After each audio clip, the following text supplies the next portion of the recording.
belongs to the founding team of Political Critique, or known in Polish, Krytyka Polityczna, and an author of, I'm translating here from Dutch because I don't have the English version.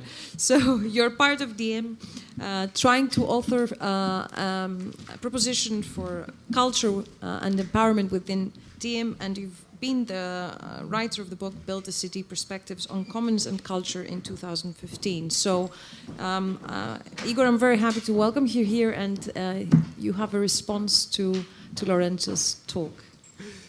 Thank you very much. It's great being here, and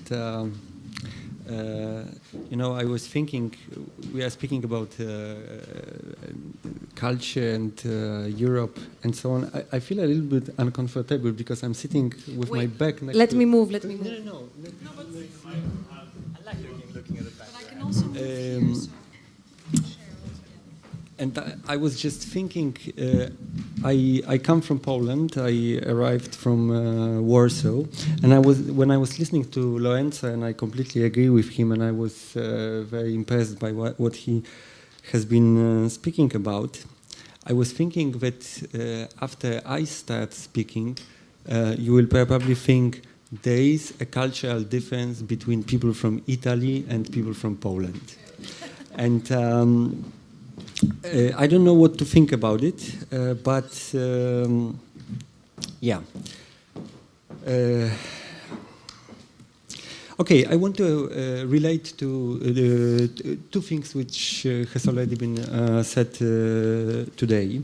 Jonas, in his introduction, he used an expression, new democratic cultures, which I admire a lot. And Iliana, in her introduction, was mentioning or mentioned a possible future of common agendas in culture.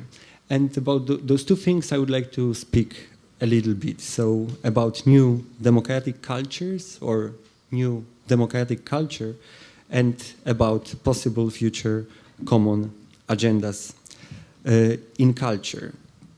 So I will approach. I will try to approach a question: what the democratic culture or the democratic cultures would mean nowadays, and what could be the ways of achieving an aim of making culture or maybe cultures in Europe democratic. Before I start, let me also add one thing.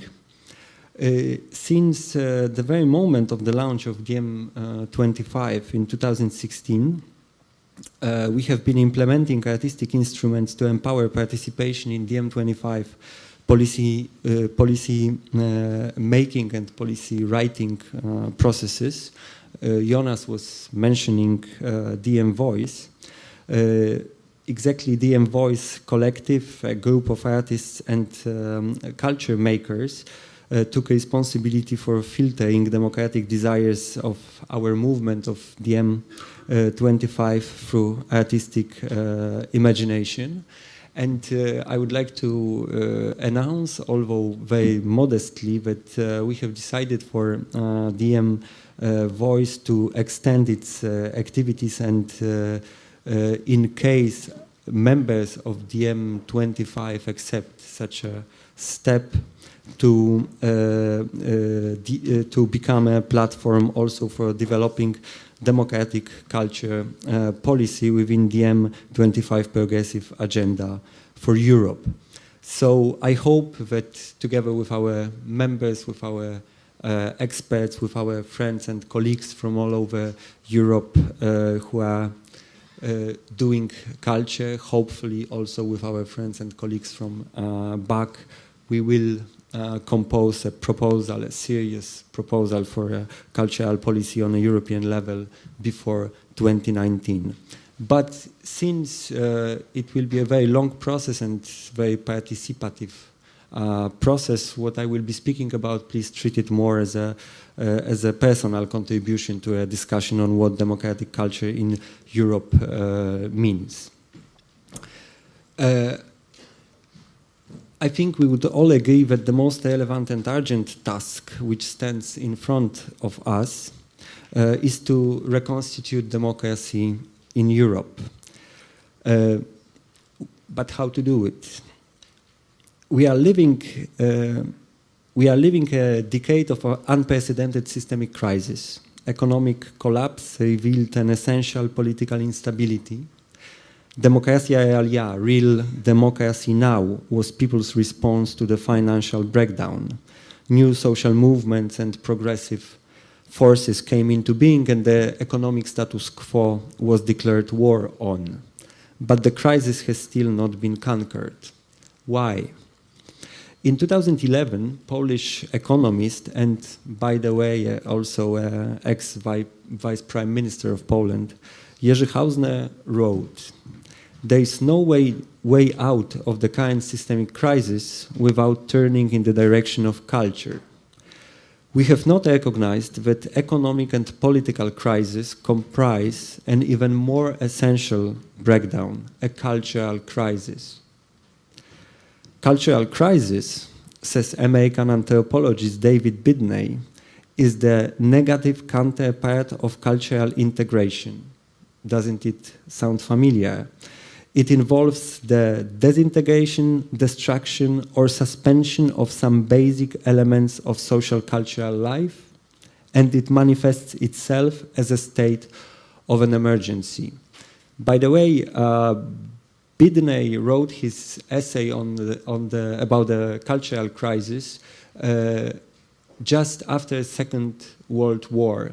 And when I read it recently, I was absolutely shocked that a text which was so much influenced by the Second World War appeals to me, and I find ourselves in a position of people who could understand what he was writing about. One of the most striking expressions of current cultural crisis, Franco Bifo Berardi's recent letter to DiEM25 and its founder, Yanis Varoufakis, reads, Bifo wrote, "Democratic Europe is an oxymoron, as Europe is the heart of financial dictatorship in the world. Peaceful Europe is an oxymoron, as Europe is the core of war, racism, and aggressiveness. We have trusted that Europe could overcome its history of violence, but now it's time to acknowledge the truth. Europe is nothing but nationalism, colonialism, capitalism, and fascism." Bifo's letter has been provoked by European political leaders' pathetic shows over the fate of refugees and by societies of Europe's heartlessness towards them. Aren't indeed those reactions to the refugee crisis the undoubtful proof for the cultural crisis in Europe to be a fact? Isn't the refugee crisis a nemesis for not challenging a cultural one by all means? Cultural crisis manifests itself also as an exhaustion of creative and future-oriented forces of culture. During cultural crisis, culture serves rather as a repository of past values and symbols than a repertoire of methodologies to invent new ones, as American sociologist Jeffrey Goldfarb puts it. He notes that there is an essential relationship between democracy as a political system and democracy as a social regime with a particular culture. In his analysis of transition from communism to liberal democracy within a former Soviet bloc, so the part of Europe where I come from, Goldfarb presents how culture transformed the political culture of Eastern societies and allowed a new political system to be constituted. This is precisely the task which stands in front of us today. Thus, even before we address the question, how do we reconstitute democracy, we have to ask, how can we reinvent democratic culture in Europe?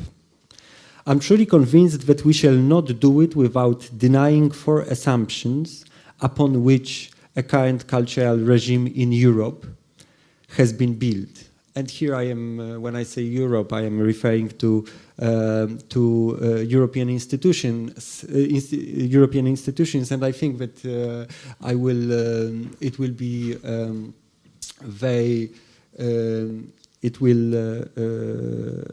many of those things has been said already today, which is good. It means that we agree somehow. So the four assumptions. First, culture means high culture, artistic production. So arts, theater, opera, film, music. There is on a European level a complete lack of recognition and therefore of legitimacy for social culture, created by non-professional individuals, by grassroots, by social movements, by neighborhood associations, by the people. Second, the most appropriate model for sustainable culture in Europe are cultural industries. From film industry through video games industry to commercials industry and even more to the industry of auctions and private art collections and to the industry of the copyrights. Subordination of culture to the market-oriented practices results in limiting free access to culture and thus violates a fundamental right to culture. Third, culture is not work. Culture in Europe is a radically precarized space, both within institutional and non-institutional circuits, where labor conditions, welfare networks and wages are dramatic. Culture makers in Europe are poor and petrified, have no social securities and will have no pensions. Fourth, there is nothing worse in culture than democracy. Culture is individualistic, it's irrational, it's arbitrary. This assumption results in limiting desires to set up democratic governance within cultural institutions and organizations, as well as people's democratic governance over cultural goods. For denying the four listed fundaments upon which a current existing cultural regime in Europe has been built, we'll need to address the following issues. We must recognize the value of social production of culture and empower it. There cannot be limits to the right to create culture. We must implement policies which will regulate creative and cultural industries in order to increase free access to culture both in physical and digital spaces. There cannot be limits for the right to participate in culture. We must implement policies which would avoid humanitarian crisis among culture workers and cultural sector workers, towards which they are consistently pushed by neoliberal labor reforms within the field of culture. There cannot be exploitation in culture. We must implement policies empowering democratic governance in cultural institutions, art organizations, and over cultural goods. Culture is the commons. And the last point, 3 minutes. Oh, no, I need only one, that's okay. But good.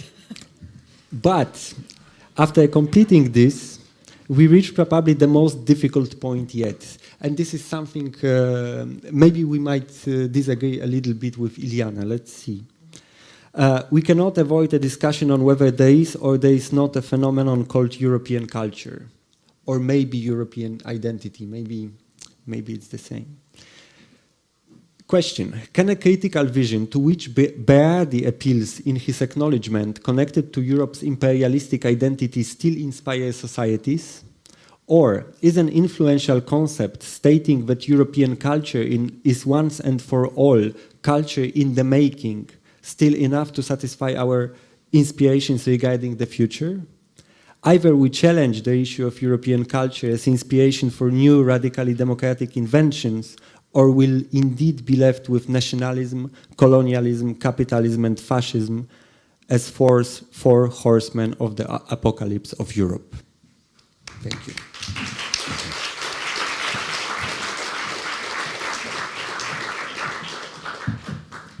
Well, thank you very much, Igor. I don't know, is this working? Can you hear me? Okay. Before I open it up to the audience, well, I have so many questions. Primarily, let's focus to this last comment you made. I don't disagree. I just want to be the devil's advocate in the room. I think the European identity project, which was very much structural through EU policies, used culture to implement itself. And I'm just wondering whether, of course, the main propagation for it was that Europe is very democratic. So it's very interesting to put all these on the table. A democratic culture, democratizing culture, and we should be doing that because Europeans are very democratic. Now, my question, just to ignite a little bit of conversation, is can we actually consider culture as democratic? For one, can culture be democratic? There have been many sociologists like Pierre Bourdieu that said that culture depends very much on taste, so it can't be something that is for the many. Or what exactly do we mean by democratizing culture? And I think that is more addressed to you, Igor. And a question for Lorenzo is, if we propagate for a kind of common agendas that will, again, empower us, can we have a different vocabulary for a European identity? Because we talked about the citizens of nowhere, that actually will assemble power for us. So.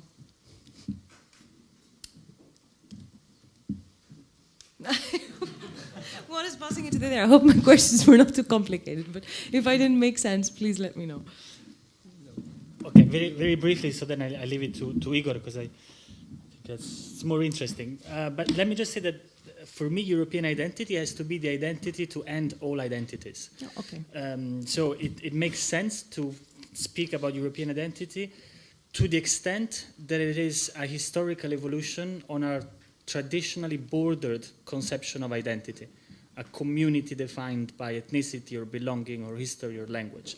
And if we manage to move beyond that, after having been historically responsible for inventing with Westphalia the concept of the nation state and having it exported it globally through warfare and colonialism, I think the ambition that we should have in defining a European identity is something that moves beyond this mechanism. I'm not so interested in the construction of a European superstate, in the idea of making Europe great again. Yeah. No?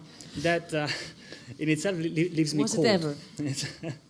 but reconfiguring belonging, I think this is a very historically precious and necessary task at the moment. So it's a paradoxical conception of identity that I have for Europe. It would be clearly European because it would emerge through the surpassing of the nation state here in Europe, but it would not be closed just European. A small question within the question. So what would assemble us? Because whether we like it or not, most of us are based into European soil. So there are still, I mean, I would propagate for no borders at all as well. But what would assemble us? And what would make us have more power in order, what kind of identity would that be? Well, that's why Europe is a peculiarly apt place to begin superseding identity as traditionally understood. Because we are faced with a political and economic structure that constrains us, holds us together, and at the same time pulls us apart, as we've seen obviously in the case of Greece notably. And within this political and economic construction and constriction, we have very limited agency, and we feel oftentimes disenfranchised, and that's expressed through acts such as Brexit or electing so-called xenophobes into government, so on and so forth. So we have, if you like, a structural power that is yielding its power over our heads, and that we need to reclaim agency over and recuperate agency over. And we have democratic political structures for doing so, including the European elections, although nowhere limited just to the European Parliament. And so the maneuver that we need to be able to do, it's a very careful maneuver. It's, on the one hand, to summon a certain European belonging in the sense of rallying citizens together to regain political agency over the European Union, to reclaim control, popular control, over economic policy, migration policy, ecological policy within the European Union, but doing so in a way that always maintains the view open to the rest of the world, that doesn't do so in a paradoxical European nationalism, but does so as this move stepping beyond any bordered conception of identity. Of course, you have to play a communication level a little bit with the idea of reclaiming agency over Europe because we're Europeans, we're something that peculiarly holds us together, etc., etc. But always this distinction. One last sentence that links to Igor.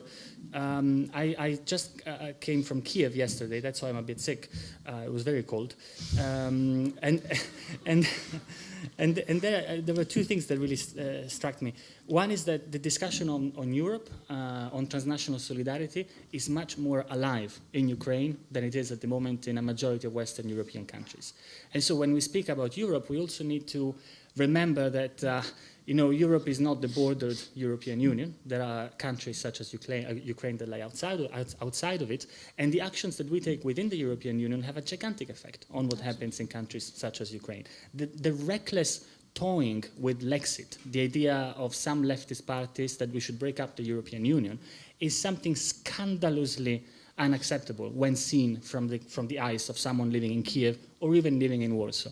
The breakup of the European Union would truly bring over nationalism and fascism on a way that Franco Berardi has never seen in his life in a country such as Ukraine, if we did away with even the modicum support that the European Union represents to restraining those tendencies in a country such as Ukraine or such as Poland. So it's always this kind of refraction of seeing where we are with the eyes of the other.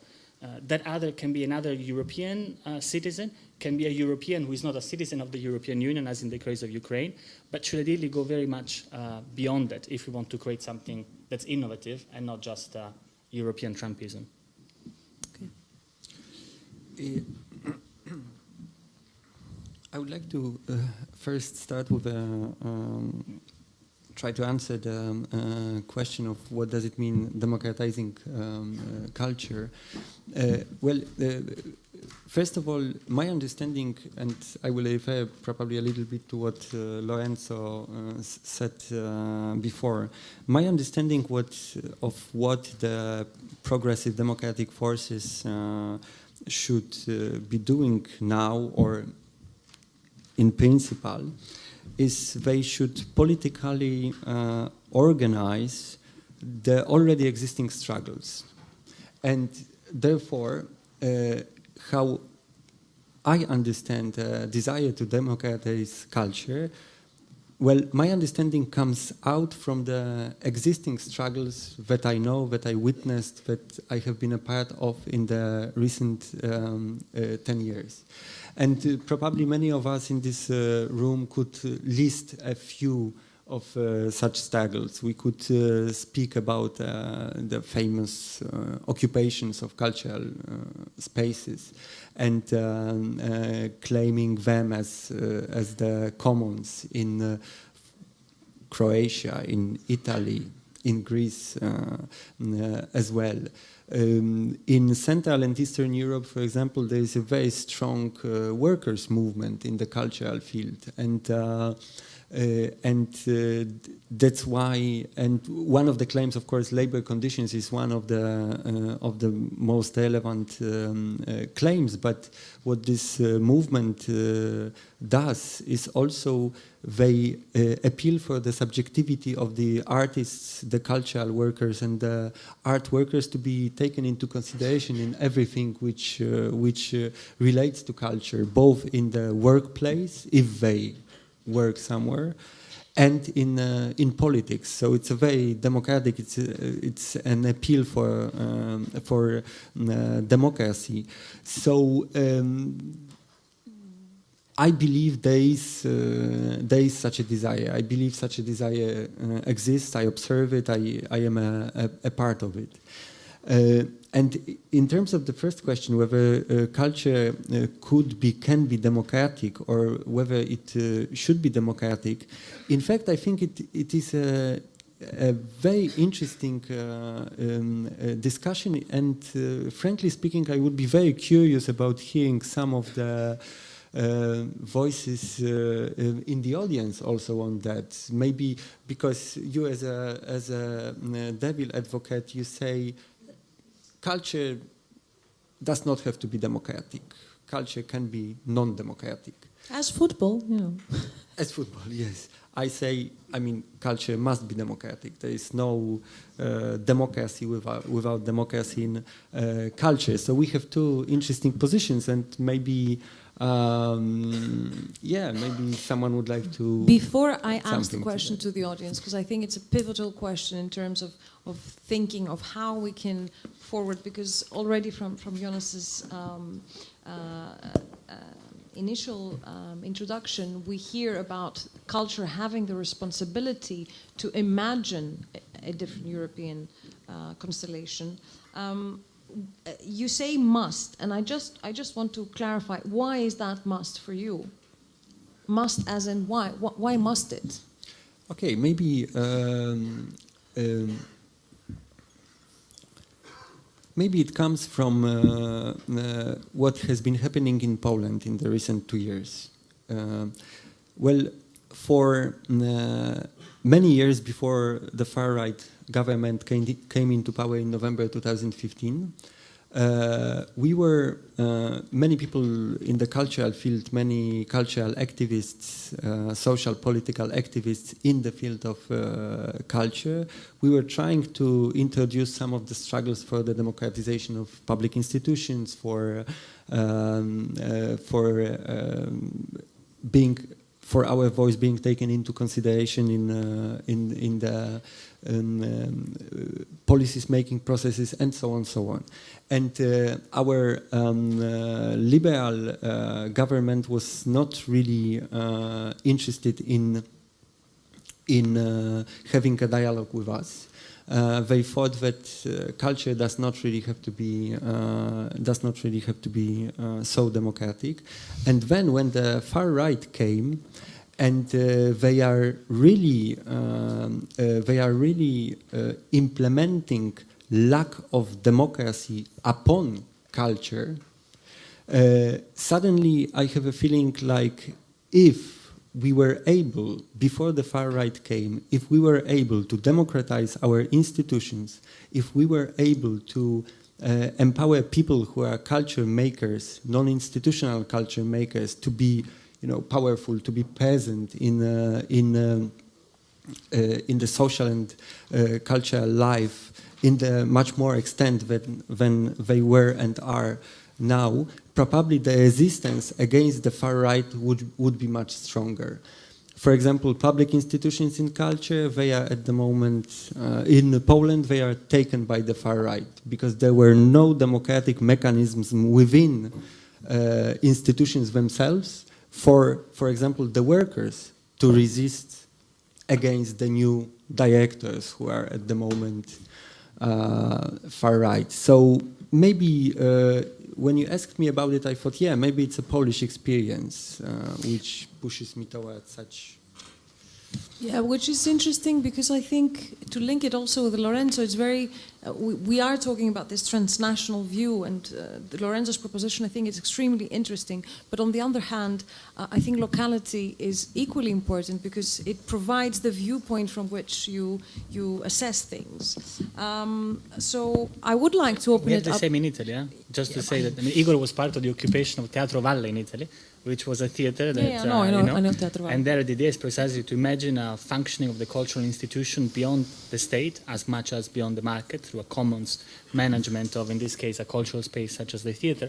And even though it's not so much a question of maybe the far right taking over cultural institutions in Italy, you certainly have the same issue when it comes to politics taking over cultural institutions in ways that might be clientelar or corrupt, and you have this situation in Greece as well. So putting participation at the heart of cultural processes beyond state and market, it's something that I think is particularly true in Poland, but is generalizable in this sense. So I would like to open it up to the audience, not necessarily with your question of what do they think of whether it should or not be democratized, by comments or whatever it is we want to contribute. We have a question. Thank you. Jolle Demmers, Utrecht University. Thanks for these inspiring talks. I have a comment. When we talk about propositions for non-fascist living, and when we have these very challenging ideas of how to change things as put to the fore now, I think these are very, very admirable ideas, but what I feel is lacking is a good analysis of what's going on. Because if we talk about fascism or totalitarianism, we also have to understand how fascism is creating its subjects, and how neoliberalism is creating neoliberal subjects. So when I exit the train station here at Utrecht Central, I have to work myself through this huge shopping mall. You may have seen that. And that is what our culture is about today. It's about to shop or not to shop. That is the question today. So for that we have to move maybe to somebody close to Judith Butler, her wife, Wendy Brown, who's talking about the logic of practice of neoliberalism. And I think only by understanding neoliberal culture, by understanding how that places us into forms of subjectivities where we are homo economicus only, that is, we are only there as human capital to be invested in or not, and no longer the Aristotelian homo politicus, who is the association making, assembling, making subjects, will never get anywhere. So I think that is what we should think about, how to work on changing that neoliberal totalitarian culture of the human capital and human capital only.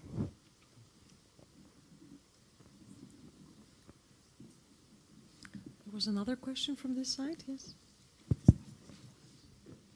Yes, I'm Shiloh Phillips. My question actually related to this idea of the kind of subjects that can be generated. I'd like to come back to the metaphor of the Russian doll and this Droste effect of scale. It's really a question of tactics then.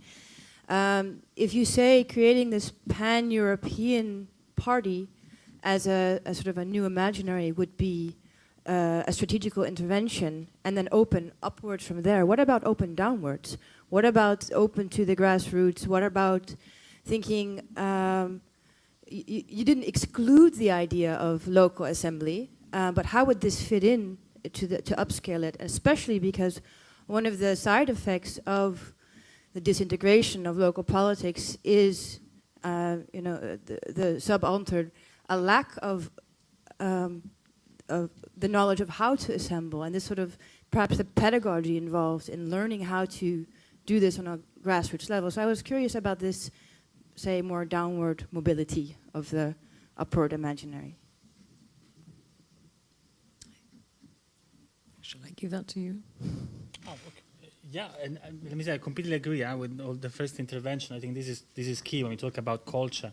And I think, as Igor and I put it a few days ago in a forum in Warsaw, for as long as we remain solitary individuals in a marketplace, fascism will remain an attractive commodity. So there is no post-fascist living unless we also imagine a post-neoliberal living. The two are two faces of the same coin. So absolutely. No, you're very right. I mean, there is. I think the whole point is to move beyond the idea of separate entities, separate spaces, but to develop the capacity to act across this continuum. And clearly, the role of neighborhood assemblies, of city assemblies, the role of municipalities is key in this. Let me give you a very concrete example, which you will know that comes from Benjamin Barber, who proposed the idea of a global parliament of mayors, for instance. Part of my understanding of how we have to reformulate political agency in governing globalization or the European Union is not simply in developing a political subject that is able to operate at European level or at global level, which would mean a European party or a global party, but reformulating spaces of governance in order to, like the Moebius, bring the outside inside and the inside outside, which is to say to bring, for instance, municipalities within the core of European or global governance. An example such as that of Benjamin Barber is quite straightforward. You know, he says there are many issues that are now being dealt by cities, from climate change to migration, and cities very often are even beginning to have some global interconnectivity where nation states fail actually to govern these challenges. And when mayors meet, they know what to talk about and they know how to go directly to problem-solving modality. And so let's bring them all together and let's imagine an institutional body that, something like a parliament, that brings together representatives of the different cities and facilitates the networking at global scale between different municipalities. And then you could say that municipalities include neighborhood assemblies or whatnot. Something like that, which, to be honest, I think we could demand very immediately in the European Union, the transformation of what already exists, but it's useless, the Committee of the Regions, into a proper chamber that brings together municipal spaces, municipalities of Europe, into a third place of governance of the European Union, the Council, Commission, Parliament, and a chamber for the cities. This kind of transformations is what I really have in mind. It's a way of making the very local operate at European and global level, and not simply finding a new separate space where we operate at a European and global level. I mean, ultimately, this is also the experience that comes from Rojava. You know, you have this confederal model that stretches from the very local to the canton level in that case. And it's this that I'd like to see happening, both at institutional level and in the way that we operate. So if we talk about, finish here, if we talk about a pan-European political party, for me, this is a party that is composed of municipal platforms, municipal movements, localities, city administrators, that has in its own way of functioning the rootedness in local communities, and that facilitates those local communities having a say over a greater dimension and not just playing there on top of their heads. Is there another question from the? I can't also see. Hi, my name is Angela Gadri. I'm an active member of DM25, both in Athens and in Manchester. Yes, so the cultural differences of how people can participate are very poignant to me, comparing Manchester with Athens, for example.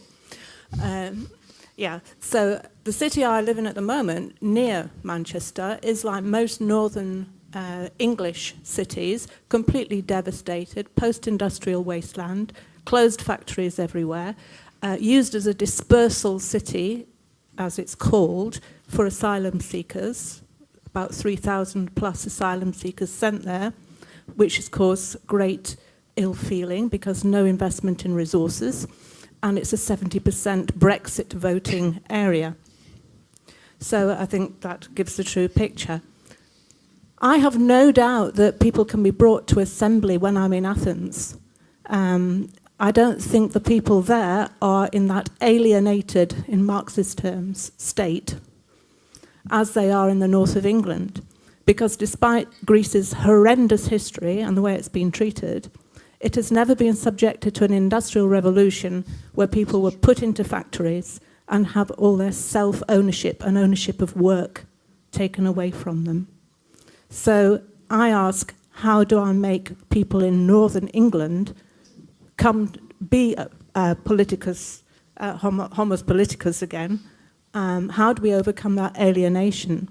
Because I think, Lorenzo, you mentioned, small local groups are not going to be enough. We need assemblies, but we need politically aware people to come to those assemblies.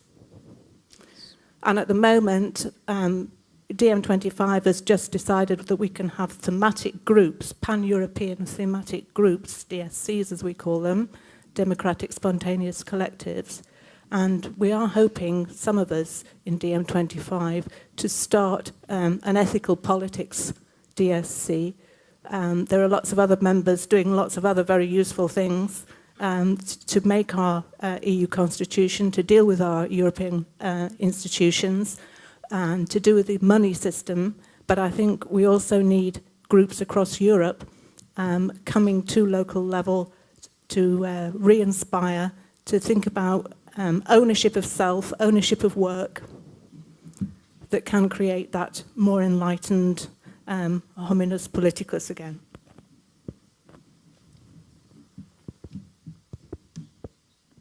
Maybe Igor, you want to start? That was also my question, so I'm not, okay. Yes, Matteo is my name. I found fascinating the analogy with the Indian and African National Congress. And indeed, I believe that probably the experience in Spain is the closest to this historical example in terms of a network of social movement deciding to evolve in a conscious way towards a movement to seize power and to implement the policy elaborated by grassroots movements. And that's exactly the key, isn't it? Barcelona en Común would not exist and would not have been ruling Barcelona for a couple of years without decades of social struggles in the barrios, against the privatization of social services, against war. So there was a network of grassroots movements that made this evolution into a political seizing structure possible. So by putting the priority now on constructing a pan-European political party without the existence of a pan-European network of social movement, aren't we actually inverting the term of the problem? So aren't we running the risk of attempting something that doesn't have sufficient social roots in order to be successful?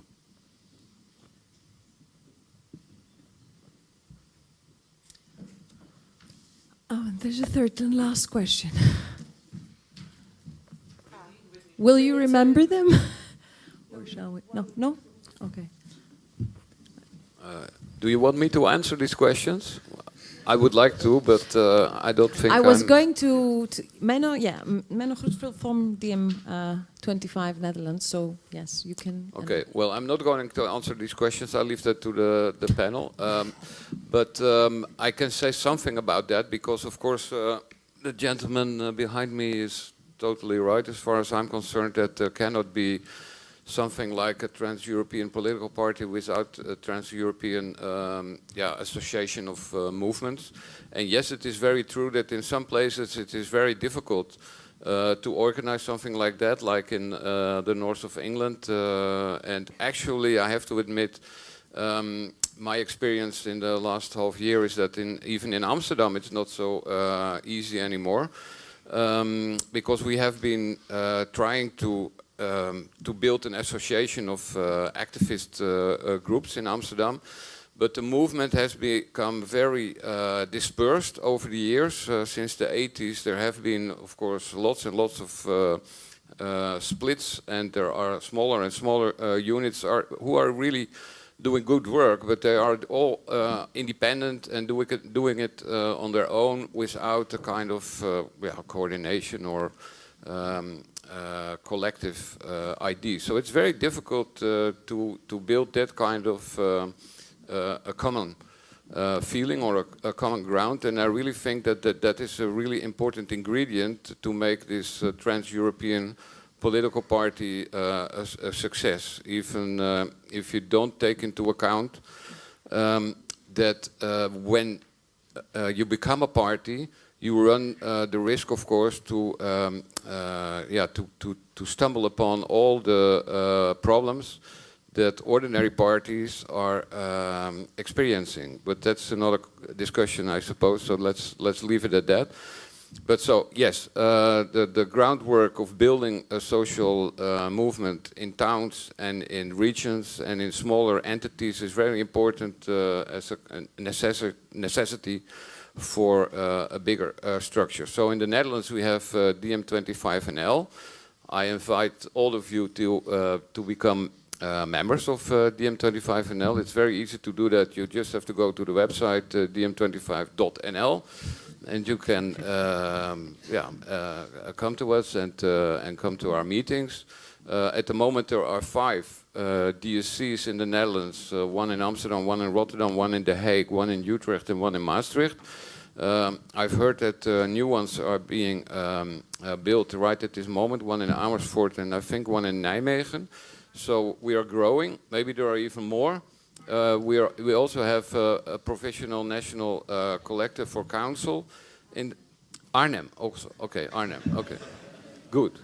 So we are working, and we are trying to do our best to contribute to the transnational movement, and also to take the local groundwork into account. So yes, please come and join us and help us to get this thing going. Thank you very much.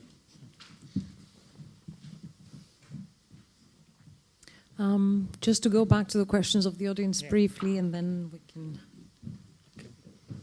So very, very rapidly. No, I know it's not credible when I say it. But, Italian fast, yeah. Yeah, so aspirin makes my head fly. But look, on Manchester, I think there is a duty for us to work and organize, not despite of you being in Manchester, but precisely because you're in Manchester. It was England to show the world what organizing in factories, what creating the labor movement really was. I mean, I can give you the example of Hamburg Hall, which is a place very, very dear to my heart. I've done a lot of activity there. And Hamburg Hall was the venue in London, in the East End of London, where the word for strike actually was coined. And it was the famous matchstick girls. They were girls working in a match factory, obviously unbearable working time. You can imagine it was late 1800s. Illness because of the use of phosphorus and whatnot.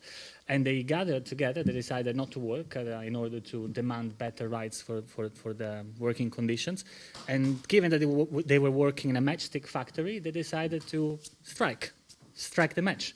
And met in Hamburg Hall, called a strike, and decided not to go to work the next day. And the wife of Marx was there, obviously speaking with the girls, and the labor movement kick-started, so on and so forth. So there is, I think, a lesson to be learned that in times of great hardship, much greater than, in fact, we experience today, it is possible to organize. And in fact, organizing is the only way to tackle that hardship. Then the fact that this does not happen, I think, says much more about what our political parties, and in some extent trade unions, have become, than an individual incapacity of doing so. We have parties that are, just electoral war machines. They go out when they need to get the vote, and then they disappear. We have completely given up on the idea that a political party should be facilitating, fostering, constructing bonds in communities, should be making the time of their people available to construct such bonds. This is also what organizing in trade unions should really mean. And we have some good examples. Justice for janitors in the UK would be, and in the US actually, would be such an example. Organizing the most difficult workers to organize, temporary cleaners who are often of migrant origins, who work hours away from their house, who have very little time to socialize and create a political shared consciousness. And yet some trade unions manage to do just that. But this is very difficult, but this is what we need to do. I mean, for me, if we have to construct a movement, a party, this is what it needs to be. It needs to be about, right? And so this also leads to the other question. I mean, what do we have existing pan-European movements, etc.? I mean, part of the answer is we do, and part of it is we need to construct them. And we do to the extent that if you travel across the continent, you will see, for instance, extraordinary refugee welcome movements that do what states are refusing to do, which is to decently welcome, provide legal, psychological advice to migrants coming from the Mediterranean route. You have them in Athens with the City Plaza, you have them in Rome with Baobab, you have them all across the continent. If you travel across Europe, you will find that there is an increased network in the gig workers, for instance, of organizing between Foodora or Deliveroo workers in Turin, in London, in Barcelona, where 2/3 of the Deliveroo workforce went on strike recently. You will find that there is developing transnational coordination between strikes, for instance, in Amazon factories. Not just that yesterday, both in Germany and in Italy, you had industrial action against Amazon, but for instance, in the coordination between Amazon workers in Poznan, Poland, and Germany. Because what happens is that Amazon, whenever German workers protest or threaten a strike, increases the production in Poznan, which is just a few hours across the German border. And now you have a situation where Polish workers, the moment German workers of Amazon are engaging in industrial action, refuse to take up more work in solidarity with the German workers so that Amazon cannot play one against the other. And there are many other examples that I could give you. So the idea is there is already a texture of transnational coordination, mobilization, movement some of it is bigger than others. TTIP collected 2 million signatures. The women protests in Poland became a pan-European inspiration, so on and so forth. So there is a place to start. We haven't been idle in the last years, but clearly much more needs to be done. And to connect this to Manchester and close here, the idea of building a transnational party, assembly, congress would be to also create the capacity in terms of time, in terms of resources, human and financial, to facilitate the self-organization of citizens beyond borders. It takes a lot of time, a lot of energy to be weaving together struggles. And what we don't need is a party that just goes around to try and get some votes and go to a useless parliament in Brussels. But what we might need is an organized body that becomes, that places itself at the surface of those struggles in order to facilitate their emergence and their transnational connection. So we need a new kind of political party, for sure. Wow.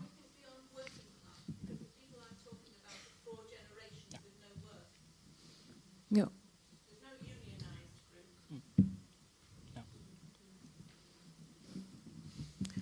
I'm going to sum it up since we're already running quite late.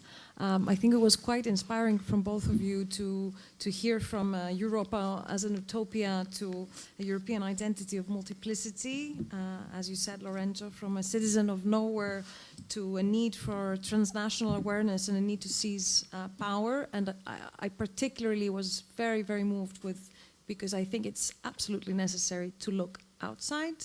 And your references of the collective histories of India and struggles of India and Africa are very much to be studied closely, because yes, indeed, we are all colonized subjects.